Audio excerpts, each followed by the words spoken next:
What is up, App Nation? Welcome. Oh, it is Steve P. Young, founder of appmasters.com. Welcome to the App Masters podcast. Super excited to have you guys on and listening. And this is the podcast for anyone looking to drive more downloads and more revenues. And I've got a phenomenal guest. I met him a couple of years ago at the Mobile Growth Summit. And ever since then, I was like, I got to have him on. So we finally got him on. We're super excited to talk to him. We're going to talk all about creative optimization. We've been talking about it before. And how do you test multiple creatives? What's working? And also, is retargeting working? Is it effective?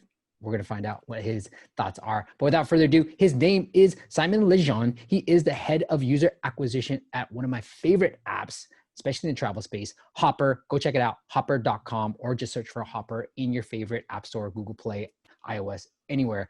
The app is very elegant. It's awesome. So Simon, welcome to the show. Thanks for having me. Look, there's a big difference between how big advertisers spend on Facebook and their targeting and how smaller advertisers. So what would you say to somebody who may just have like anywhere from $3,000 to $10,000 that they're trying to find product market fit, like trying to get it out there? Would you recommend going with a big audience and targeting that way and optimizing for the conversions? What would you recommend to them? Yeah, so not necessarily. You're right. Like if you don't have too much of a budget, or maybe if you operate in a B2B area, or you know your product is for this demographic target for sure. So I helped a friend recently because it was the pandemic, and he had like a small kombucha brand, and he was selling in stores. He was like, my business is going to go down because the stores are closed. I need to build a little Shopify. So I was like, hey, build your Shopify and I will throw like a little Facebook campaign for you. And so I had to kind of, we have to work with a small budget too. And it was interesting to go back at that. And the way I did it was create like a campaign and then create 3 different ad groups. One that was very, very targeted, people who like kombucha, like specifically was just a few thousand people in Quebec. And then create a second group with like broader interests. So healthy lifestyle, healthy drinks, probiotics, things like that, where you reach maybe 10x the size of the very narrow group. And then the third group where I was just targeting everyone from 18 to 65 plus, right?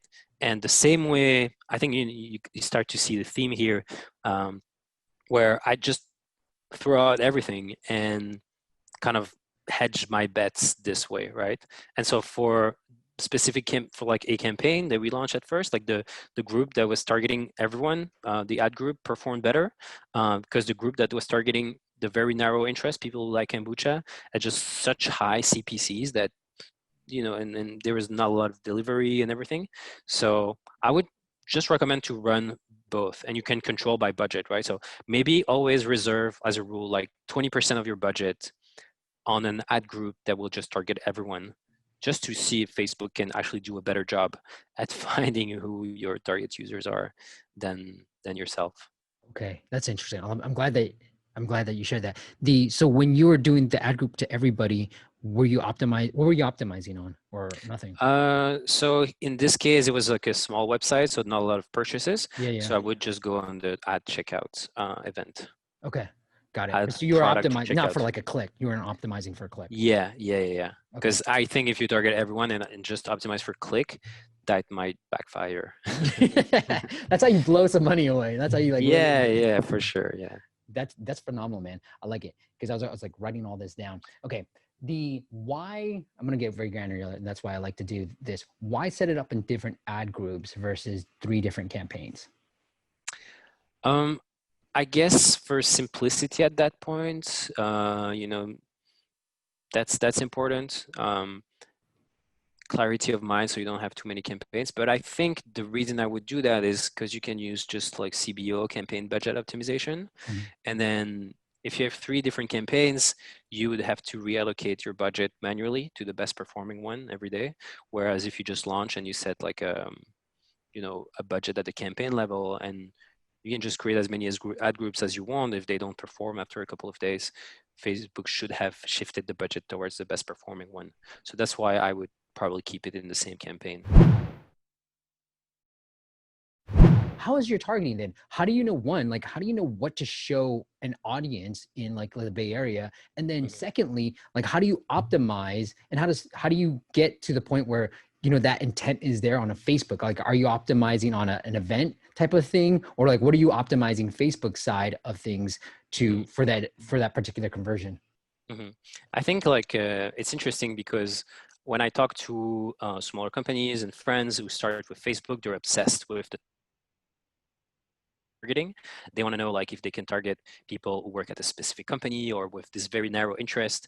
But when I talk to people who spend a lot on Facebook, obviously like when you spend more, you can't be too narrow. But or people who have more experience, we always end up saying that like having a broader targeting usually performs better. So at first with Hopper, we were just drawing like I think 50 miles radius around an airport and say, we'll just show deals to people around that airport, deals out of this airport.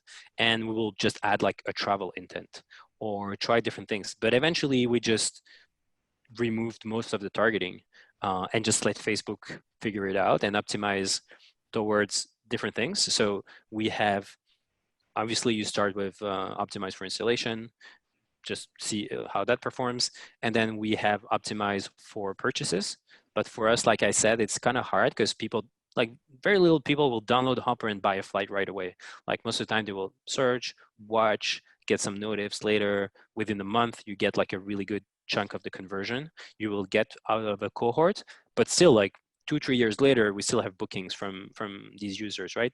So we can't just measure bookings in the same day. So then we created like other events, or not created but worked with the data science team and say, hey, what's the event that predicts if a user is going to be converting or loyal? So watching for us is it. So if you watch a flight, so we would optimize for cost per watcher.